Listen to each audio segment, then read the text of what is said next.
Fayyisaa keenya Yesuus Kiristoosin akkam jirtu? Manni keessan jiruun keessan jireenyi keessan nagaadha. Namni nagaa ta'uu isaa sirriitti bare namni shakkiin harka isaa ol kaasee ani nagaadha jedhume. Yesuus jedha. Madda nagaa koo inni ta'edha. Na wajjiniin jiradha. Seexanni jedha. Biyyi lafaadha. Hallidha. Yeella'eeradha.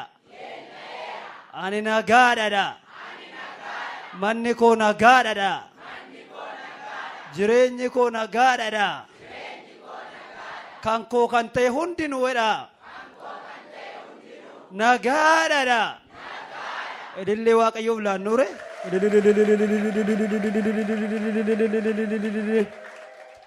Egaa ulfina sagalee Waaqayyootiif jecha meekaanii miila keenyaan dhaabbanna. Macaafa Ermiyaas jecha boqonnaa 31 lakkoofsa 1 irraa kaaseen dubbisaa. Warri macaafa qulqulluun isin harka jiruun dubbifattu, warri isin harka hin jirre immoo isin dubbisu sirriitti dhaggeeffadhaa. Macaafa Ermiyaas jecha boqonnaa 31 lakkoofsa 1 irraa kaasee muraasuma isaa dubbiseen isa kan gaafa keessa gallu sirriitti ilaalaa deemna waan ta'eef akkas jedha maqaa Gooftaa Yesuusiin. Waaqayyo dubbii isaatti fufee ani yeroo sanatti gosa Israa'el hundumaaf Waaqayyo isaanii nan ta'a. Isaanis saba koo hin ta'u. Sabni warri billaa jala abbaan lafa onaa keessatti faara tolaadhaan in ilaalamu. Ani dhufee Israa'eliif boqonnaa nan kenna. Mee namni waan amma dubbifame dhagaye ameena jedhume. Ani dhufee Israa'eliif boqonnaa nan kenna.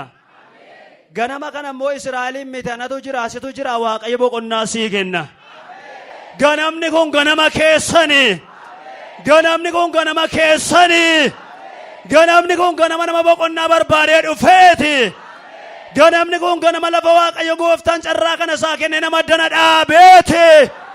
Haleluuyaa. Haleluuyaa. Jedhame haleluuyaa jedhame. Jedhame dabalaati. Jedha dabalaati. Jedhi boqonnaa argata.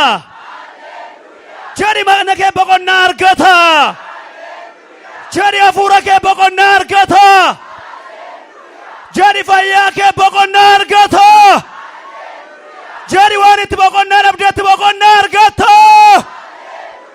Jedha dabalaati. Jedha seexanni dhaga'u. Jedha haala dhaga'u. Jedha hamaan dhaga'u. Tela pakatora dianama kopara dialaba. Tele pakatora dianama. Namni baay'een uffata moofaa ganama kana ofirraa baasee gala. Uffata rakkinaa baaftee galta. Isa si gaddisiise gattee galta. Dhukkuba gattee galta. Rakkina gattee galta. Waan diinni sirra kaa'e gattee galta. Mana kee irraa gattee galta. Fayyaa kee irraa gattee galta. Hafuura keessan irraa gattanii galtu. Ganamni kun ganama boqonnaa argachuuti. Lepakatorra dianama. Gooftaan kennuuf diriiree ammayyuutti nuuf haa fufu. Hamaan eebba keenya nurraa haa jedhu. Sabni kee kun hiikamee haa ba'u. Inni dhukkubsate dhukkuba isaa gatee haa ba'u. Inni gaaffii fidee dhufe gaaffii isaa dhabee haa ba'u. Deebii argatee haa ba'u. Hamaan kamillee amma yeroo dubbiin kee dubbatamu taa'uu hin danda'in. Humna ittiin taa'uu hin argatin. Dhukkubi humna ittiin taa'uu hin argatin. Waraansi humna ittiin taa'uu hin argatin. Yaaddoon garaagaraa sodaan garaagaraa humna ittiin taa'uu hin argatin. Abidda wangeelaatti qabsiifneerra. Abidda wangeelaatti qabsiifneerra. Ililleef galata Waaqayyoof kennaame. Noora Waaqayyo sin abbisu kabajamaa ulfaadha. Ganama kana gaa Waaqayyo nuu kennee kutaan nama olii wajjin ilaallu Ermiyaas boqonnaa macaafa Ermiyaas jecha boqonnaa 31 lakkoofsa 1 irraa kaanee hanga lakkoofsa 14-19 qabanne macaafa Ermiyaas kana gaafa ilaallu Ermiyaas kuni magaalaa Yerusaalem irraa bakki inni itti dhalate akka kiiloomeetirii 5 kan fagaattu mandara Heet jedhamtu keessatti dhalate. Namichi kuni maatiinsaa sanyii lubootaa keessa waan ta'eef tajaajila raajummaatti tun dhufin dura tooraa hojii lubummaa keessa ture jedhama.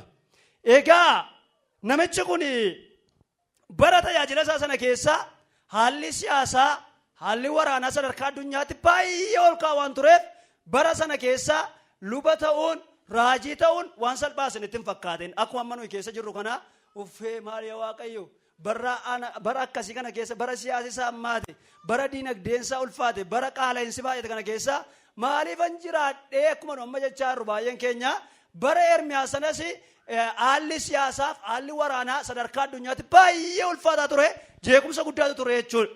Egaa bara akkasii kana keessa Waaqayyoon tajaajiluun, hojii mana Waaqayyoo keessa dhaabbachuun baay'ee gatii nama kaffalchiisa. Kanaaf Ermiyaasis bara akkasii keessa waan tureef gatii kaffaluudhaan, dadhabuudhaan, ari'atamuudhaan rakkina guddaa keessa tureera. Haa ta'uyyuu malee Waaqayyo isa gargaareera.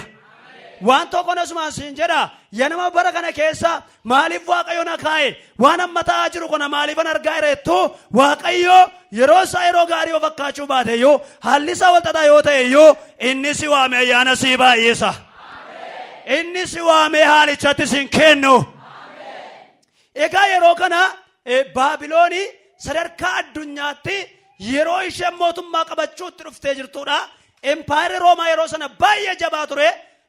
Kanarraan ka'e sabni Yihuudootaa harka Baabilooniin boojamanii gara biyya Baabiloon yeroo isaan dhaqan ture. Yeroo kana Ermiyaas raajichi keessa jira jechuudha.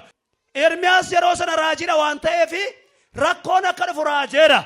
Biyyattiin akka koloneeffatamtu raajeera. Garuu gaafa koloneeffatamuun dhufu, gaafa weeraramuun dhufu isaanuma keessa jira. Haa ta'uyyuu malee warruma rakkina sana geggeessan keessaa immoo Waaqayyo nama isaa kaasee akka jedhaniin rakkoon biyyatti keessa jiraattu irratti dhufeera. Garuu filannoo sii ilaanna.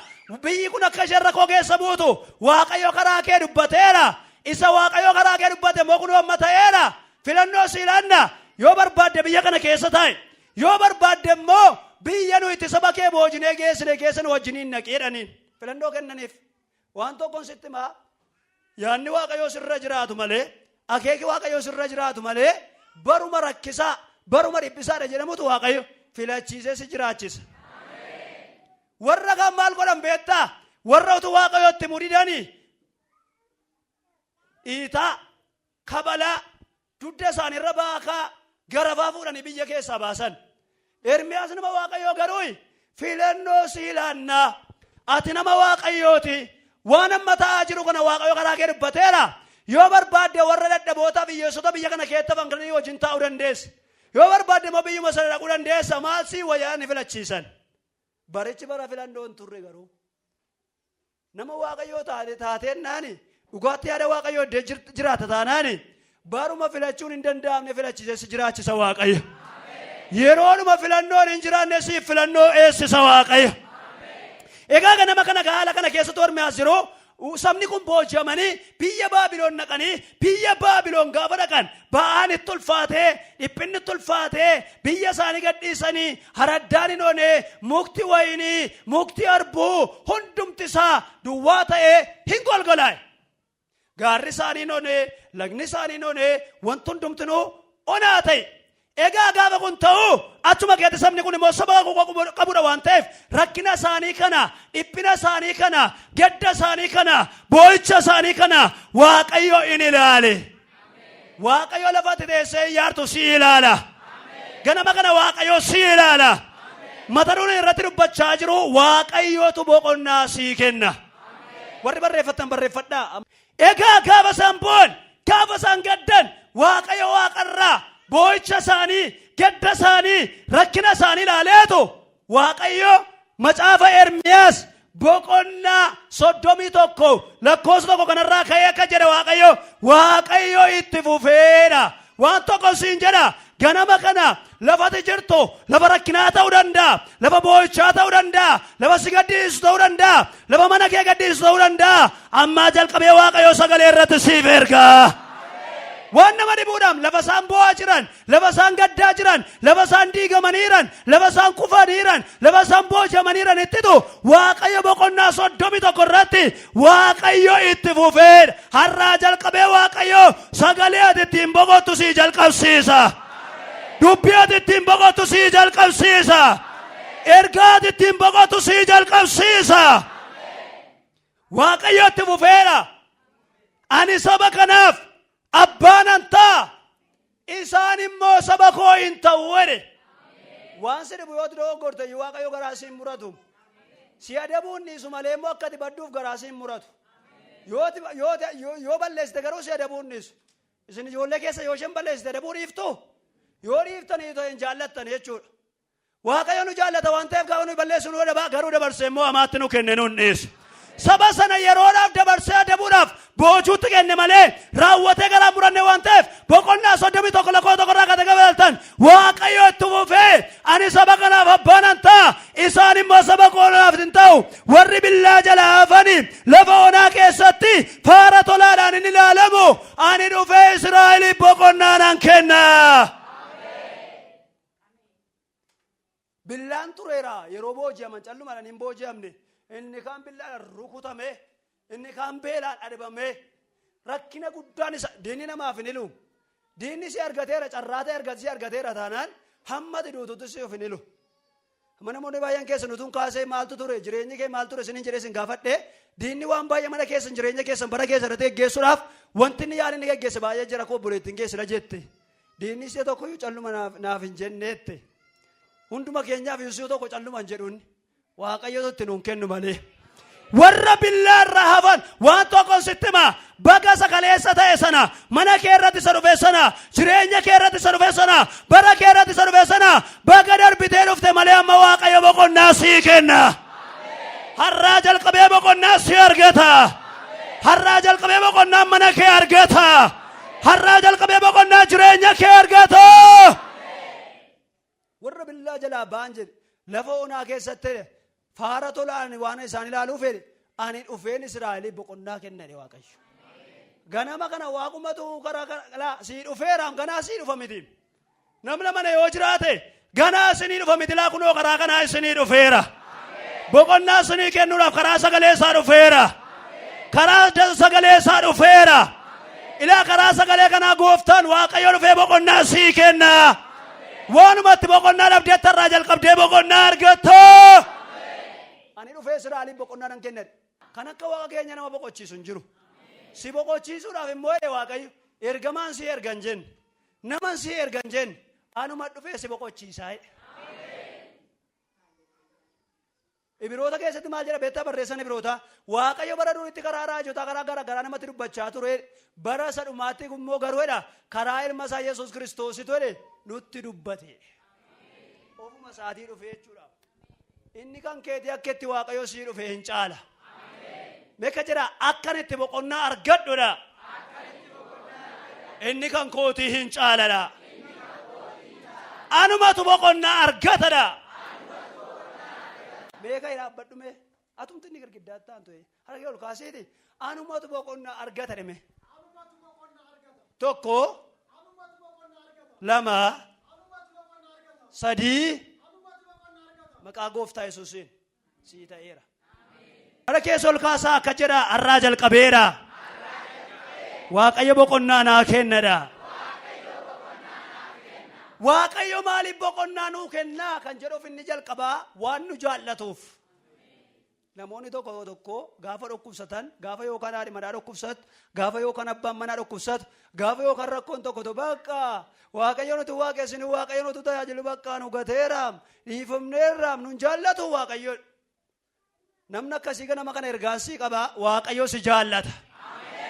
Seexanaaf karaan kennine seexana ofirraa deebisi Waaqayyo si jaallata. Waaqayyo si jaallata. Macaafa Ermiyaas raajichaa boqonnaa 31 lakkoofsa irraa gaafa dubbiftan maal jedhe beektu Waaqayyo faara tolaan ilaal arge jedhee booddee lafa onaa keetti dhufeen boqonnaa kenneef arge jedhee booddee maal jedhe beektu ani saba kana jaalala bara baraatiin an jaalladhe. Waan si dhibu jaalalli Waaqayyootiin si jaallate jaalala bara baraati. Jaalala bara baraa jechuun jaalala haalli hin geeddarre jechuudha. Ameen jedhika. Jedhime ameen jedhaka. Ani jaalala bara baraan jaallatameera namni sirriitti ameen jedhuka. Hadaga'u seexanni ameen jedhika. Hadaga'u natin jaalatamne ameen jedhika. Jaalala bara baraatiin jedhe saba kana jaalladheeraa. Kanaaf horeennaan boqonnaan kennaaf jedhe. Jireenya keessanii boqonnaan haa ta'u.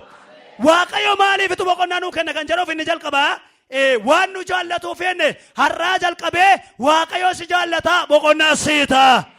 Har'aa jalqabee Waaqayyo si jaallata boqonnaatu sinii ta'a. Jireenya keessanii boqonnaatu ta'a. Jaalala bara baraatiin ani sin jaalladhe Waaqayyo. Inni kan biraanii akkamitti Waaqayyo boqonnaa namaaf kenna kan jedhuuf inni jalqabaa immoo waan deebisee nu ijaaruudhaan.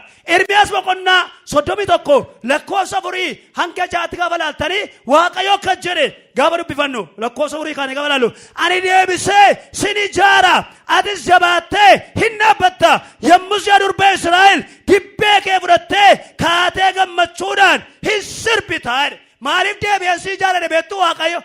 Jireenya isaanii diigameeru, siyaasa isaanii diigamee jiru, hojii isaanii diigameeru, mana isaanii gadhiisanii, biyya isaanii gadhiisanii, biyya ormaa dhaqa waan ta'eef deebiseen isin ijaaraadhe Waaqayyo. Misiraachoo ganama kana waan kan keetee gadhiiftee kan jirtu harkaa ba'e ittan deebi'aa laata naaf ijaaramaa laata kan jettu Waaqayyo gooftaan deebisee si ijaara. Deebisee siif ijaara. Wanti diigame sun deebi'amee siif ijaarama. Akkatti Waaqayyo boqonnaa sii kennu deebisee si ijaara. Gaa'ila kee deebisee ijaara. Mana kee deebisee ijaara. Fayyaa kee deebisee ijaara. Hafuura kee deebisee ijaara. Dhimma kee deebisee ijaara. Shee pakkatoo. Ilaa isheen abilii uffattee jirtu sun kottu dafi. Si namichi inni dhuma sanarra teessu dafi naa kottu. Ganamni kun ganama keessan. Achumaan immoo kan nama amaneessa ta'u. Achumaan nama amaneefisa ta'u. Kanatti dabalataan carraan isinii kenna. Namoonni mana Waaqayyoo keessa dhaabbattanii utuu tajaajiltanii utuu faarfattanii utuu lallabdanii utuu kadhattanii amma garuu kufaatii hafuuraa keessa jirtan iddoo aarsaarraa kan baddan kanaan dura tajaajilaa kan turtan amma garuu jireenya hafuura keessanii diigamee kan jiru tokko lama sadii fiigaa dafaa kottaa. Hafuura namootaan ijaara naan jedhe Waaqayyo. Kottu hafuura kee ijaaruudhaaf yeroo isaa amma Waaqayyo yeroo sii kenneera. Kottaa dafaati Waaqayyo si raabbisulaa namoonni dhufan. Diigama hafuura keessanii ijaara Waaqayyo. Hafuurri keessan diigamee hin hafu. Sabni Waaqayyo yeroo keessan itti qabaa. Isin immoo namoonni achi abbaa jirtanii buleessaa isa durachi abbaa kanaaf buleetti keenya meerri isheen tokko sii tokko. Waaqayyo waan si duraa diigame siif ijaara. Waan si duraa diigame. Dhimma kee diigame argaa. Dhimmi kee diigame kan ammoo kana booddee harki Waaqayyoo in ijaara. Jireenya kee keessaa waan diigame jira. Beektaa? Beekta miti waan diigame. Waan diigame sanan deebise siif ijaaraadhe Waaqayyo. Jireenya kee keessaa waan diigame, mana kee keessaa waan diigametu isa diigamaa sanan deebise siif ijaaraadhe. Isa siif ijaareen boqonnaa sii kennaadhe. Amma sababii waan si duraa diigamee jiru kun jiruuf ammati keessi kee baay'ee boqonnaa hin qabu. Boqonnaan kee baay'ee xiqqaadha jechuudha. Har'aa jalqabee Waaqayyoo waan si duraa diigamee boqonnaa si dhowwee aara galfee si dhowwee kanatu deebisee siif ijaara. Har'aa jalqabee boqonnaa si ta'a. Har'aa jalqabee Waaqayyoo waan ati ittiin boqottu sana deebisee siif ijaara. Waan boqonnaa si dhowwee aara galfee si dhowwee sanatu deebisee Waaqayyoo siif ijaara. Deebisee mana keef ijaara. Meeqa jedhate Waaqayyo dhime. Waaqayyo Sana duraa diigamee ture sana. Isa duraa diigamee ture san. Deebisee naaf ijaara. Deebisee naaf ijaara. Lammaffaa deebi'eetti rakkadhu. Deebisee itti rakkadhu marfaffaa. Nan boqodhaa. Nan boqodha. Hin gaddu. Hin gaddu. Inni baddu. Inni baddu. Safuura keessa jedhe. Jedhe bali. Jedhe bali. Jedhe. Wanti boqonnaa keenyaas gaa'ela kee diiguuf jechaa jiru. Harka jallootaan sirratti kan hojjetamu. Abbaa warraa kee irratti kan hojjetamu. Atis manni keessa akka diigamuuf gaalli keessa sadarkaan taane irra qabuuf wanti godhame maqaa Yesuusiin ibidda Waaqayyoon qabeera. Ibidda Waaqayyoon qabeera. Ibidda Waaqayyoon qabeera. Ibidda Waaqayyoon qabeera. Siriigeera! Siriigeera! Siriigeera! Suutadha lafaan gaa. Lafumaan gahi. Karoora wayii karoorfatteerta. Karoorati karoorfatteertu immoo yeroo tamma xumuree baqqaa kana booddee yeroo milkaana tokkootis jettee kaatu sirkaa diigama. Ati bakka xumureera kana booddee milkaanuma kooti waan biraan tokko yoo hin jiru ittee makaatati. Isa booddee caafii marreerootu geessitu sirkaa lafanni bu'ee dhabda. Diigamaa ture. Sirriidha moo sirrii miti? Sirriidha. Diigamaa ture. Amma akka jedhe Waaqayyo. Sababii wantoonni sun kaloorra kee ta'anii ati dadhabdeetti dhamaatee yeroo kee humna kee qarshii kee illee itti dadhabdee waan baay'ee gochaa turte sirkaa diigamaa turee fi jireenyi kee boqonnaa dhabeera. Maali yaa Waaqayyo amma yoomittiin jireenya akkasii jiraadha. Amma yoomittiin akkas godha. Ishi maal gochuutu immoo narra jiraata filannoolee dhabdeertam. Filannoolee dhabdeerta. Wanti ati karoorsite immoo waama gaarii ture. Waama utoo jedhamee ati sittiin eebbifamtuu namni sitti sirra darbee nama kan biraaf iyyuu kan ga'u ture. Hara keessatti kaasaa dhimmi kee sun lammaffaa hin diigamu jedhaani. Waaqayyoo jedhaani. Siif ijaaree jedhaani. Si boqochiisaa jedhaani. Guyyaan irraa kun jedhaani. Guyyaa dhimmi kee ijaaramuu jedhaani. Guyyaa ati sitti boqottuu jedhaani. Namni kanatti mana illee galata Waaqayyoof kennu.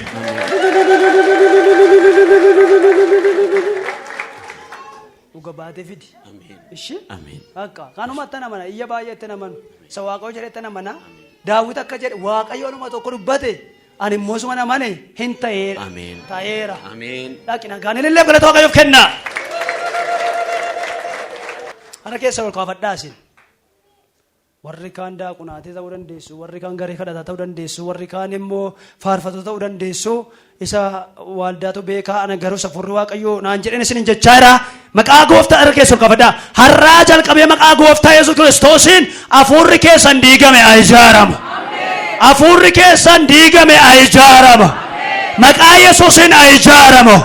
Maqaa Yesuusiin haa ijaaramu. Biyyesuusim haa ijaaramu. Humni faarfannaa badi haa deebi'u. Humni kadhataa badi haa deebi'u. Humni raajummaa badi haa deebi'u. Humni raajummaa badi haa deebi'u. Abjuun badi haa deebi'u. Ayyaanni badi haa deebi'u. Biyyesuusim haa deebi'u. Haa deebi'u. Haa deebi'u. Haa deebi'u. Haa deebi'u. Haa deebi'u. Haa deebi'u. Haa deebi'u. Haa deebi'u.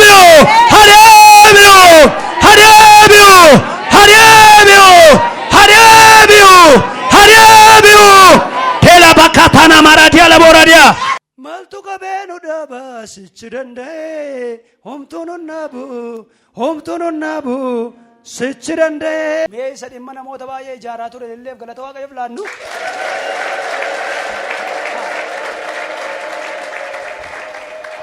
Eshi Waaqayyoo akkamitti boqonnaa namaaf kenne kan jedhuuf inni lammaffaanii nu eeguudhaan.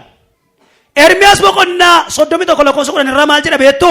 Ermiyaas boqonnaa 31 lakkoofsa 10 irraa akkas jedha. Yaa saba lafarraa dubbii koo dhagaa. Saba warra biyya galaana gidduu keessa jiran warra fagoottis inni Israa'elin gargar tamsaase amma immoo walitti isaanin qaba. Tikseen horii isaa akka eegu innis akkasuma isaanin eega jedhaati itti maa'e. Waan tokkoon isin itti namoonni amantaa keessa ol kaafadhaa. Kaleessa dheengadda waa'ee keessan waan biraa warri dubbatanii har'aa jalqabanii laa akka jedhu inni eegamaa jira. Isheen eegamaa jirti. Hamaan isa argachuu hin danda'u. Hamaan ishee argachuu hin danda'u. Yaanni seexanaa isarratti ta'uu hin danda'u. Yaanni jallootaa ishee irratti ta'uu hin danda'u. Eegumsa Waaqayyoo keessa jira. Eegumsa Waaqayyoo keessa jirti.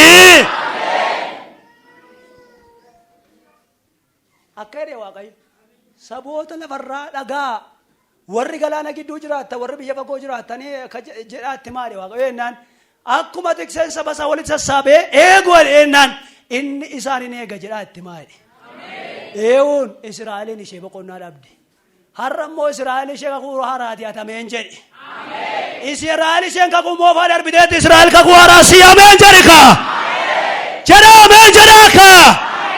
Israa'el kakuu haaraa ta'uu kee amantee ta'uu dabalee ameen jedhika. Abiraamiif sanyisii lakkaa'amane mitiire amantiidhaan keessa galeeraa keessa galteetta. Hidda foonii isa Abiraamirraa isa foonirraa dhiigarraa dhalatan miti. Inni isa kakuu moofaati. Inni kakuu haaraa namni amane hundumtinu warri amanan hundumtinuudha. Abiraamis amane wajjin eebbifamuuf jiru jedha. Ati immoo amanteetta. Ani immoo amaneera. Kanaaf nu Israa'el kakuu haaraati. Kanaan maal taa'e beektu akkuma tikseen saba isaa walitti qabee godhe eenyaan innis isaanin eega jedhaa itti maa akkasittan boqonnaa amma kaleessa dheengaddaa waaqayyootu si kenne naannoo kubsate ta'uu danda'a waaqayyootu si kenne amma inni kee lolame ta'uu danda'a amma garuu kana booddee waaqayyootu si kennu harkaa isa si fudhate san harkaa si fuudheetu si eega dhukkuba si fudhate san harkaa si fuudheetu fayyaatti si eega kisaaraa mana kee jireenya kee gadda fudhate san harkaa si fudhateetu waaqayyo akkati milkaa'ina keessa jiraattutti si eega hin eega jedha arraa jalqabee waa'een kenni kaleessi hammeenyi kufaatiin dadhabbiin kisaaraan gaddeebi'ummaan dubbatamaa ture waaqayyo boqonnaa waan si kennuuf dubbichi geeddarameera hara keessan ol kaasaa dhimmi koo hundumtuudha harka waaqayyootiin eegamaadha kanaaf iyyuu nan boqodhaadha mee hin sodaatin tokko akka nama boqonnaa argatetti nan boqodhadhaame dhimmi koodhaame harka waaqayyoo keessatti eegameera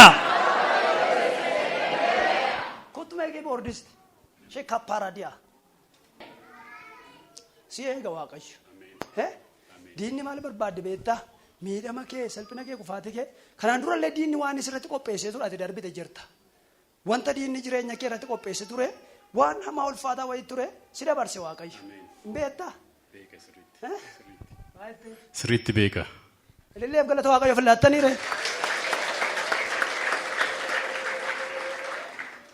hindaa'um lubbuun kee illee akka inni baduuf diinni ilaa daawit maal jedhe anaaf du'a gidduutti tarkaanfii tokkitti tafeedhe tarkaanfii tokkitti siif du'a gidduutti tafe waaqayyo gidduu galee si baase ati beetta ammas waaqayyo si baasaa hindaa'um waaqayyo isa diinni jedhu miti si eegaa kana booddee eegumsa keessa jiraatta eegumsa waaqayyoo keessa eegumsa waaqayyoo keessatti immoo asiinis dhufee naanna'u karaa hundumaa yoo dhufe si argachuu hin danda'u meekka jedhan irra keessatti kaasaati eegumsa waaqayyoo keessa jirtaadhaani hamaan sin argatuudhaani hin sodaatin jedhaani ofumaa lafa dhidhiita malee karaa ittiin si argatu waaqayyootti cufeeradhaani ati eegumsa keessa jiraatta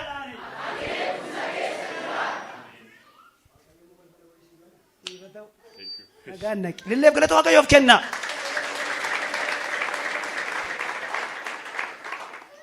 nan eegaa jedhe waaqayyo akka kanaan duraas hin kennu waaqayyo si eega manni kee deebi'ee hin kennamu in eegamta jireenyi kee kisaaraa badiisatti hin kennamu in eegamta si eegeetu waaqayyo boqonnaa sii kenna inni kan biraanii waaqayyo akkamitti boqonnaa namaa kenna kan jedhuufi inni kan biraanii nama jajjabeessuudhaan boqonnaa 31 Ermiyaas boqonnaa 31 lakkoofsa 9 irraa maal jedha beektu Ermiyaas boqonnaa 31 lakkoofsa 9 irraa akkas jedha isa durii yaadatanii bu'aas hin deebi'u ani garuu isaan jajjabeessee qarqara burqituu bishaanii irraa isaanan geggeessa isaan karaa qajeelaa irra na deemu malee hin gufatani ani Israa'eliif abbaadha Efreem immoo akka ilma koo isa hangafaatiidha maalan godhe beektu saba rakkina keessa uufee boqonnaa dhabee dhiphate kanaan waaqa maal jedhe beektu ani jedheennaan qarqara burqituu bishaanii irran isaan geggeessaa jedhe nan jajjabeessa immoo jedhe ilaa waaqayyo gaafa boqonnaa sii kenna akkamitti boqonnaa sii kenna beektaa si eegaa si jajjabeessa la si jajjabeessaatu si geggeessa mana kee jajjabeessaa waan ati ittumna dhabde waan ati tamileen kee cabe waan itti abdiin kee citeetitu si jajjabeessa maal godha beektaa si jajjabeessee immoo achuma taa'iin jedhu koottuu hin deemtaa siin jedha namoonni baay'een diinagdeen keessan adeemsa dhaabe har'aa jalqabee adeemsa jalqaba biizinesiin keessa wanti isin hojjechuudhaaf kaatan adeemsa kan dhaabe karaa kan dhaabbate danqaan kan itti baay'ate har'aa jalqabee boqonna karaa ittiin boqonnaa waaqoo sii kennu keessaa inni tokko isatu si adeemsisuu jalqaba isa gabaa dhabeetti gabaa gochuu jalqaba waaqayyo isa namni irraa goree fuula namaatti deebisuu jalqaba waaqayyo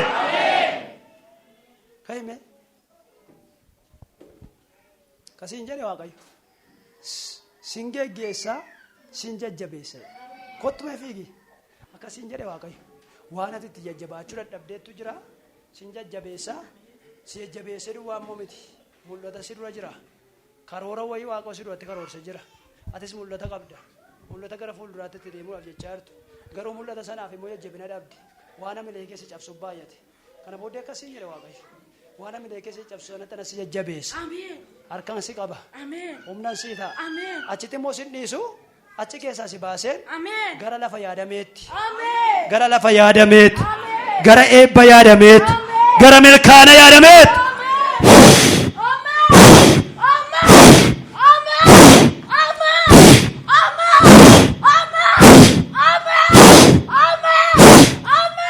ሆኗል። እልልታና ጭብጨባ ለእግዚአብሔር ስጡ።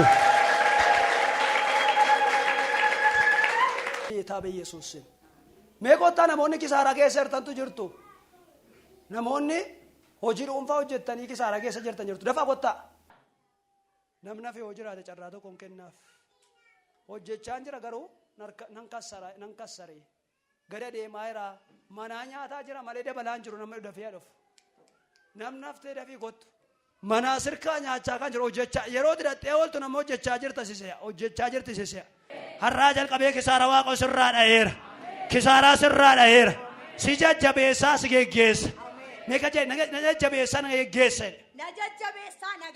tokko lama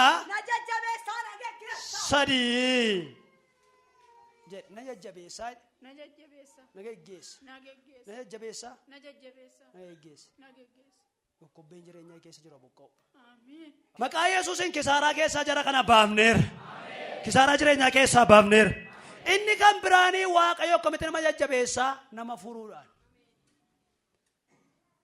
Ermiyaas boqonnaa ishee kana duwwaa dubbadheetanii isa booddeen kadhanna warra nama furuudhaan macaafa Ermiyaas irraa jecha boqonnaa 31 lakkoofsa 11 irraa lakka jira lakkoofsa 11 irraa sanyii Yaaqoob ani nan fura namni dhaga'e ameen har'ammoo na fura namni dabalee ameen sanyii Yaaqoob ani nan fura har'ammoo na furaadhaame har'ammoo mana koo furaadhaame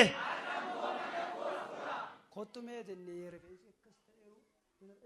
suma kottu carraa wayii si eegaara kottu carraa biyya alaa wayii jira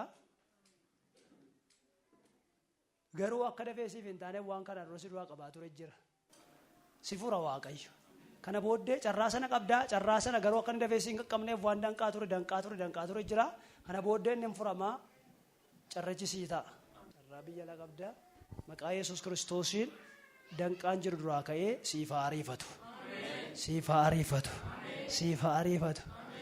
ariifatu ati immoo karaa kee waan deemuu qabdu deemi Waaqayyo sakan saatii erga dubbate sii deema ati garuu sakan keetii deema illee galata Waaqayyoof laannoo